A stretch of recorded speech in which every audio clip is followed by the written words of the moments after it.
Hello and welcome to the Art of Decluttering podcast. I'm your host, Amy Revell. So good to be in your ears and to have you join me for this week. I have just gotten back from a fleeting trip to the sunshine in Queensland. I was up there for just under 48 hours, but I felt like it was enough to thaw my bones and kind of, you know how sometimes you just need a reset where you need to kind of be out of your house and be in a different space just to kind of get bigger perspective. And it was really, really nice to do that last week. So I hope that even if it's just a moment of sunshine, a walk to the letterbox in the sunshine, or a hot shower to yourself, or some time when you just get to kind of and be and think bigger and feel bigger and all of those things, that's what I got to do this week. And so I feel like I'm coming back a bit refreshed, which is lovely. And I've been thinking a lot, this episode that I want to speak to you about today has probably been mulling around in my brain for about 6 months, because I was trying to understand what I was trying to communicate. Sometimes as a communicator, as a podcaster, as a public speaker, you kind of get fragments of ideas and you really have to work to pull them together because you're not quite sure how they all match. And this topic has kind of been one of those where it's like, I know what I want to say, and I feel like that it has all come together in my mind. So I'm really excited for this episode. Knuckle down, sit down, strap in, whatever the saying is. And I want to talk to you around the topic of you need to ... And the ... is kind of like all of the things that is told to you either by the world, but more specifically today by your stuff. And you may think that your stuff doesn't speak to you, or your stuff doesn't require anything of you, or your stuff doesn't have expectations of you. But I'm here to tell you that I'm pretty sure it does. Because if you've ever said, I really need to take up the pant legs of those pants that I bought, or get into that craft project, or get back to that scrapbook, or organize those photos, or go through the kids' artwork, our stuff, while it's in our possession and while it's our stuff, has an agenda, which is really confronting when you realize it. Because when you're looking at the clutter in your house or just the possessions in your house, I want you to ask the question, if your stuff could talk, what is it saying? What would the end of the sentence be? You need to ... Maybe you need to wear me. If it's clothes that you've purchased or clothes that you own. And so by having them, it's like, you need to wear me. You paid for me. You've kept me. You've put me in the cupboard. You need to wear me. And so when you open up the cupboard, there's maybe 50 items or 100 items or 300 items saying, hey, you need to wear me. You need to wear me. You need to wear me. And you have to make a decision, and you have to say no to all but like 2 items a day on them saying, you need to wear me. And so the concept today is really around going like, what is your stuff saying? What is its agenda? And how do you override its agenda? How do you take back control so that you choose what you do? So in this example of your clothes might say, you need to wear me. You could go, actually, I don't want to wear you. I'm going to donate you. I'm going to get rid of you because I'm sick of you telling me I need to wear you when I don't want to. So we're not, I can never say that word. Anthropomorphizing? Whatever. You guys totally know what I mean. We're not doing that. We're not saying that they're actual people or they've got personality, but the agenda of our stuff actually speaks even when we don't realize it. So what about if it's like kids' toys? What's the agenda? You need to play with me. And so kids can sometimes feel that pressure. I've got to play with everything. And so sometimes maybe that's why the kids go from one thing to the next thing to the next thing and leave, a hurricane of mess in their wake, is because they're feeling this pressure of, hey, you need to play with me. No, you need to play with me. No, you need to play with me, because we want them to be grateful and use what you've got and blah, blah, blah. But if you reduce the quantity of toys, there's less things saying to your kids, you need to play with me. You need to play with me. What about books? What are your books saying? Your books are saying you need to read me. And so what if you don't want to read that book? If you don't want to do what the book is asking you to do, which is to be read, maybe, just maybe, it might be time for you to declutter it. What about when we think about, what about ingredients in the fridge and freezer and pantry? They're saying you need to cook me or you need to eat me. And you may not feel like baking a cake, but that box of cake mix is sitting in your pantry, and every time you open the pantry, it says, you need to cook me, you need to cook me, you need to cook me. And it's there until you eventually go, oh, I really need to cook that cake mix. Why? Why do you have to cook the cake mix? Just because the box is there and it's telling you that you need to cook me, you need to eat me. And all of a sudden you are I'm losing my words today. You're a servant. I know there's a proper word, but whatever. You're a servant to the stuff because they have an agenda that is overriding your agenda because you're not stopping to acknowledge it. Let's talk about craft. This is a huge one.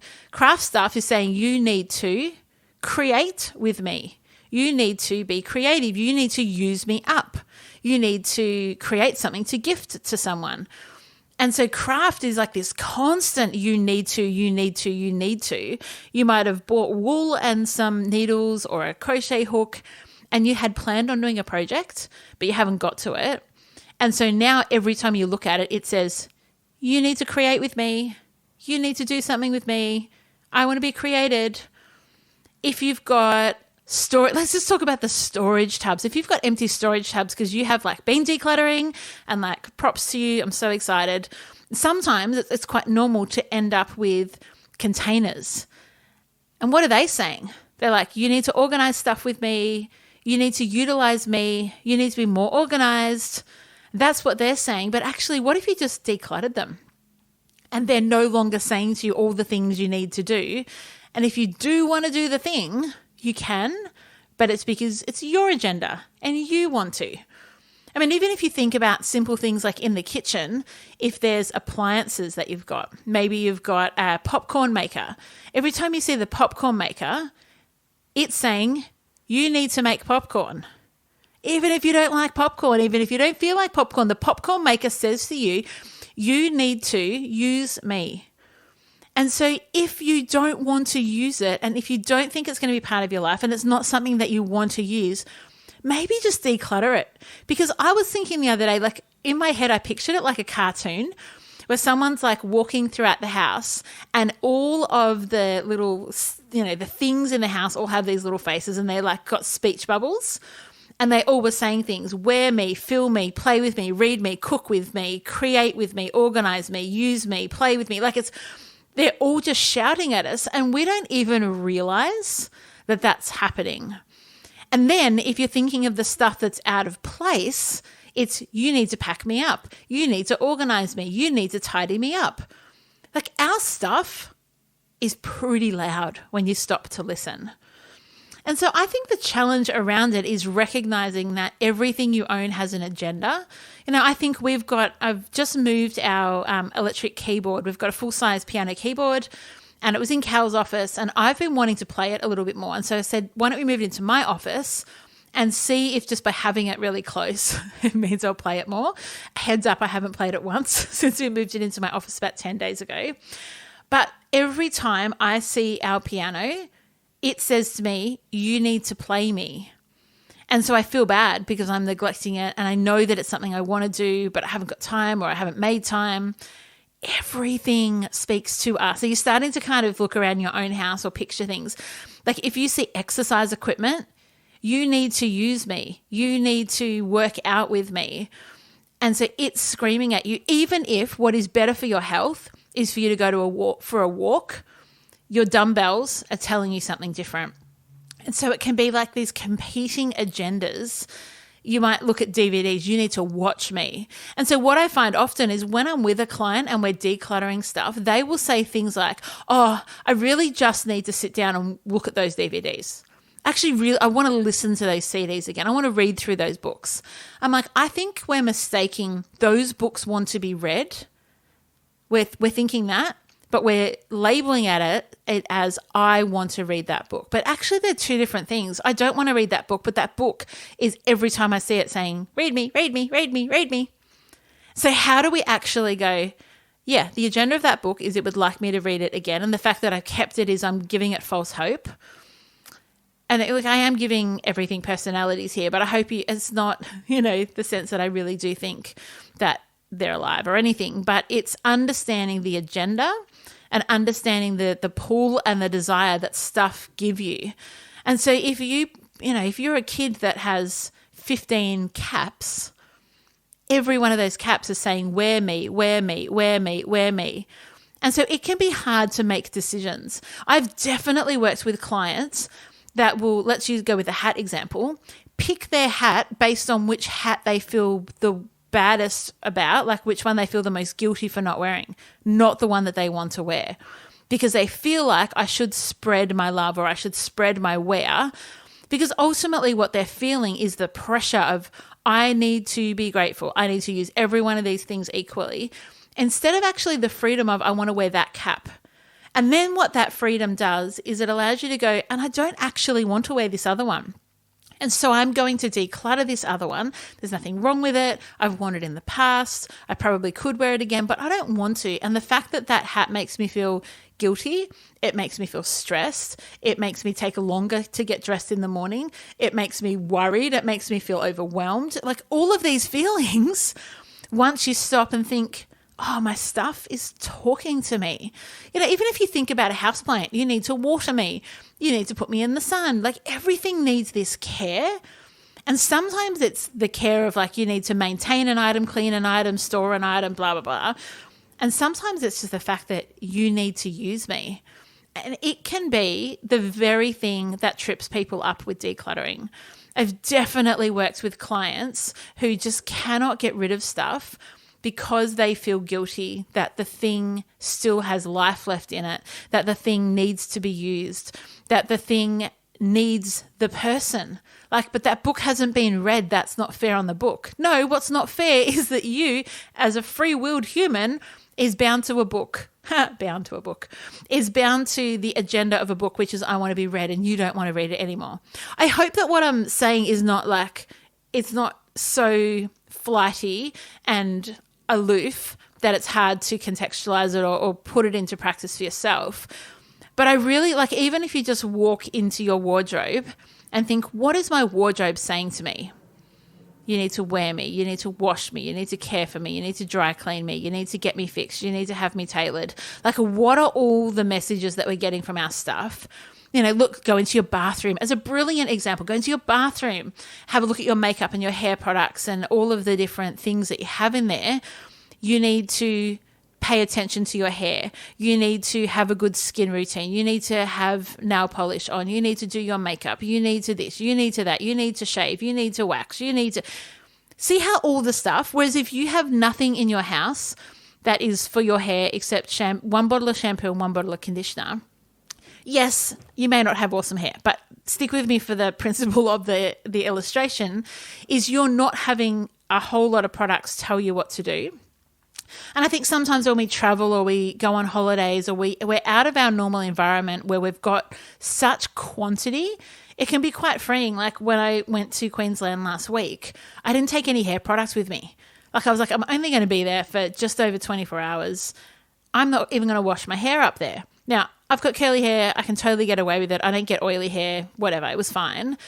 But there was such freedom in getting up in the morning and just chucking my hair in a ponytail and not having to think about, have I moisturized my hair? Have I put a product in? Have I done this? Have I done that? There's just freedom in reducing choice. And so I think, there's an episode, if you scroll back through the feed, and I'll put a link to it in the show notes, called Binary Decisions. And sometimes when you can reduce a decision to a binary yes or no, it really helps you to make hard decisions. And I think if you can look at the stuff that you have and think, what's this stuff telling me? If you've got camping gear you don't use and it's saying you need to go camping, but actually you don't want to go camping, that stuff is not serving you anymore. If you've got all the stuff to play golf and you're not really into golf and it's saying every time you look at the golf clubs, you need to play golf, you need to play golf, you need to book a round of golf, maybe you could just do the back 9 after work. And it's speaking to you. And maybe the answer is, well, I don't want to play golf, so I'm going to declutter that and I don't have to have that noise in my head every time I see stuff. So I really hope this has been helpful. I'd love to hear from you. If it was a bit too lofty and a bit, out of touch, let me know. If it was a bit weird, but I really hope that it has been helpful and it's clicked for just one area for you. And maybe when you stop and recognize what your stuff is saying, you can decide, do you align with that agenda? Or actually, is it an agenda that you haven't set that the stuff is set? And so you get to take back control, declutter it, give it away, put it away. Or, yeah, I do want to create. I do want to wear that stuff. I do want to do whatever it is. And so you're like, thank you for reminding me that that was important to me.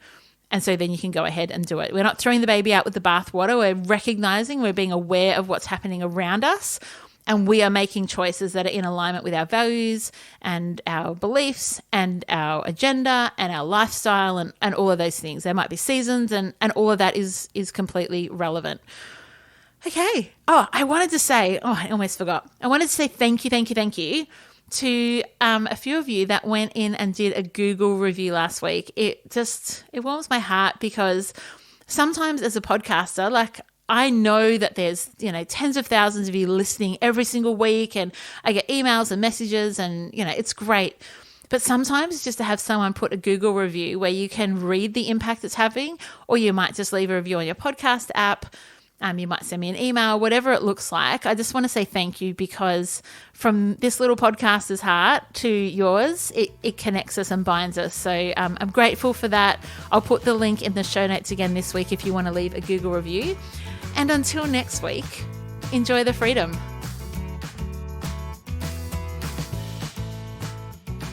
I would like to acknowledge the Wurundjeri people who are the traditional custodians of the land this podcast is recorded on. I would also like to pay respects to their elders, both past and present, of the Kulin Nation, and extend that respect to other Indigenous Australians. Thank you so much for joining me today. If you enjoyed today's episode, I would love you to rate and review the show on your podcast app. That will help others to find the Art of Decluttering podcast as well.